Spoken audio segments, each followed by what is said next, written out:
ಬಡ್ಡಿ Allu Sirish, Gayatri Bharadwaj main lead role ನಲ್ಲಿ ಕಾಣಿಸ್ಕೊಂಡಿದ್ದಾರೆ. ಈ ಸಿನಿಮಾನ ಮೊದಲು ಸಂದೀಪ್ ಕಿಶನ್ ಅವರು ಮಾಡಬೇಕಿತ್ತು. ಬಟ್ ಆಮೇಲೆ ಈ ಕತೆ ಅಲ್ಲು ಶಿರೀಶ್ ಕೈಗೆ ಹೋಗುತ್ತೆ. ಸೊ ಈ ಮೂವಿನ ಸಂದೀಪ್ ಕಿಶನ್ ಅವರು ಯಾಕೆ ಮಾಡಲಿಲ್ಲ ಅಂತ ಈ ಸಿನಿಮಾ ನೋಡಿದ್ಮೇಲೆ ಗೊತ್ತಾಯ್ತು. ಅದನ್ನ ಇಂಡೆಪ್ ರಿವ್ಯೂನಲ್ಲಿ ಹೇಳ್ತೀನಿ. ಅದಕ್ಕಿಂತ ಮುಂಚೆ ಸಬ್ಸ್ಕ್ರೈಬ್ ಆಗಿಲ್ಲ ಅಂದ್ರೆ ಸಬ್ಸ್ಕ್ರೈಬ್ ಮಾಡ್ಕೊಂಬಿಡಿ. ಈ ಸಿನಿಮಾದ ಪ್ಲಾಟ್ ಏನಂದ್ರೆ, ನಮ್ಮ ಹೀರೋ ಆದಿತ್ಯ ಒಬ್ಬ ಪೈಲಟ್ ಅಂಡ್ ಹೀರೋಯಿನ್ ಪಲ್ಲವಿ ಆದಿತ್ಯನ ಲವ್ ಮಾಡ್ತಿರ್ತಾಳೆ. ಸೊ ಇವರಿಬ್ಬರ ಸ್ಟೋರಿ ಒಳಗೆ ಆ ಬಡ್ಡಿ ಅನ್ನೋ ಟೆಡ್ಡಿ ಬೇರ್ ಹೆಂಗ್ ಬಂತು, ಅದು ಬಂದ್ಮೇಲೆ ಅವರ ಲೈಫಲ್ಲಿ ಏನೆಲ್ಲ ಚೇಂಜಸ್ ಆಗ್ತವೆ ಅನ್ನೋದೇ ಈ ಸಿನಿಮಾದ ಒನ್ಲೈನ್ ಸ್ಟೋರಿ. ಅಂಡ್ ಮೊದಲನೇದಾಗಿ ಕೆಲವರಿಗೆ ಇದು ತಮಿಳ್ ಫಿಲಂ ಟೆಡ್ಡಿ ರೀಮೇಕ್ ಅಂತ ಒಂದು ಡೌಟ್ ಬರ್ಬೋದು. ಇನ್ಫ್ಯಾಕ್ಟ್ ಡೈರೆಕ್ಟರೇ ಈ ಮೂವಿ ಟೆಡ್ಡಿ ರೀಮೇಕ್ ಅಲ್ಲ ಅಂತ ಹೇಳಿದ್ರು. ಬಟ್ ಈ ಸಿನಿಮಾ ನೋಡಿದ್ಮೇಲೆ 75% ರೀಮೇಕೆ ಮಾಡಿದ್ದಾರೆ. ಹೀರೋ ಕ್ಯಾರೆಕ್ಟರ್ದು ಪ್ರೊಫೆಷನ್ ಚೇಂಜ್ ಮಾಡಿದ್ದಾರೆ ಅಷ್ಟೇ. ಅದ್ರಲ್ಲಿರೋ ಸ್ಟೋರಿನೇ ಇದ್ರಲ್ಲೂ ತೋರಿಸಿದ್ದಾರೆ. ಅದೇ ರೋಟೀನ್ ಪ್ರೊಸೀಡಿಂಗ್ಸ್, ಅದೇ ಹಳೆ ಮೆಡಿಕಲ್ ಮಾಫಿಯಾ. ಇದು ಬಿಟ್ರೆ ಮೂವಿಲಿ ಹೊಸದಾಗಿ ಏನೂ ಇರಲಿಲ್ಲ. ಈಗ ಆಲ್ರೆಡಿ ಟೆಡ್ಡಿ ಮೂವಿ ನೋಡಿರೋರು ಈ ಬಡ್ಡಿ ಮೂವಿ ನೋಡದೇ ಇರೋದೇ ಒಳ್ಳೇದು. ಸುಮ್ಮನೆ ಟೈಮ್ ವೇಸ್ಟ್ ಆಗುತ್ತೆ.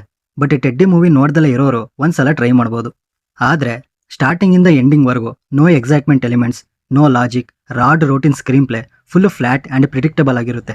ಇನ್ನ ಈ ಸಿನಿಮಾದ ಫಸ್ಟ್ ಹಾಫ್ ಕೀ ಕ್ಯಾರೆಕ್ಟರ್ಸ್ಗಳನ್ನ ಇಂಟ್ರೊಡ್ಯೂಸ್ ಮಾಡಿಕೊಂಡು ಅಲ್ಲಲ್ಲಿ ಹ್ಯೂಮರ್ನ ಜನರೇಟ್ ಮಾಡಿ, ಜೊತೆಗೆ ಫ್ರೆಂಡ್ಸ್ ಸರ್ಕಲ್ನ ಎಸ್ಟಾಬ್ಲಿಷ್ ಮಾಡಿಕೊಂಡು ನಿಧಾನಕ್ಕೆ ಸೆಂಟ್ರಲ್ ಕಾನ್ಫ್ಲಿಕ್ಟ್ನ ಬಿಲ್ಡ್ ಮಾಡ್ಕೊತಾರೆ.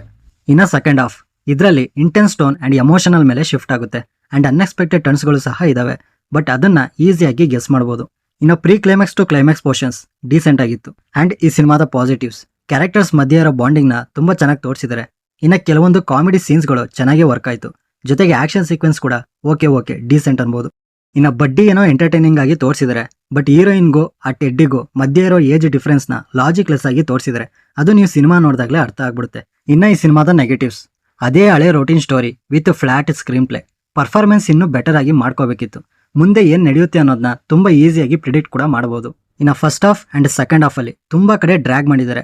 ವಿಲನ್ ನ ಇಂಟೆಲಿಜೆಂಟ್ ಆಗಿ ತೋರ್ಸೋಕೋಗಿ ಕ್ಲಾರಿಟಿ ಇಲ್ಲದೆ ಇರೋ ಅತಿ ಬುದ್ಧಿವಂತನ ತರ ತೋರಿಸಿದ್ದಾರೆ. ಅಂಡ್ ಎಮೋಷನ್ಸ್ ನ ಕರೆಕ್ಟ್ ಆಗಿ ಆಡಿಯನ್ಸ್ಗೆ ಕನೆಕ್ಟ್ ಆಗೋ ರೀತಿಲಿ ಕನ್ವೆ ಮಾಡಲಿಲ್ಲ. ನೆಕ್ಸ್ಟ್ ಪರ್ಫಾರ್ಮೆನ್ಸಸ್ ವಿಷಯಕ್ಕೆ ಬರೋದಾದ್ರೆ, ಅಲ್ಲು ಶಿರೀಶ್ ಅವರ ಪರ್ಫಾರ್ಮೆನ್ಸ್ ಇನ್ನೂ ಇಂಪ್ರೂವ್ ಮಾಡ್ಕೋಬೇಕಿತ್ತು. ಥ್ರೂ ಔಟ್ ದ ಮೂವಿ ಒಂದೇ ಲುಕ್, ನೋ ಎಕ್ಸ್ಪ್ರೆಷನ್ಸ್.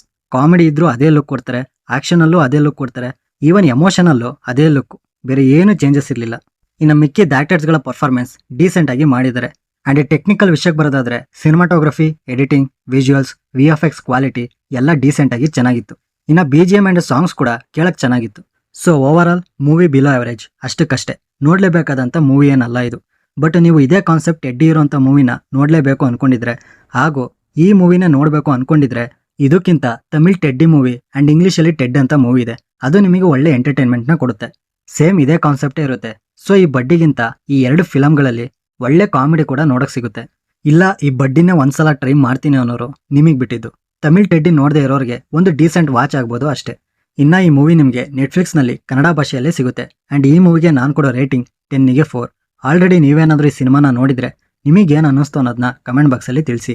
ಸೊ ಈ ರಿವ್ಯೂ ನಿಮ್ಗೆ ಏನಾದರೂ ಇಷ್ಟ ಆಗಿದ್ರೆ ಲೈಕ್ ಮಾಡಿ, ಶೇರ್ ಮಾಡಿ. ಹೊಸಬ್ರಾಗಿದ್ರೆ ಈ ಚಾನಲ್ನ ಸಬ್ಸ್ಕ್ರೈಬ್ ಮಾಡಿಕೊಂಡು ಪಕ್ಕದಲ್ಲಿರೋ ಬೆಲ್ ಐಕಾನ್ನ ಪ್ರೆಸ್ ಮಾಡಿ. ಮತ್ತೆ ಸಿಗೋಣ.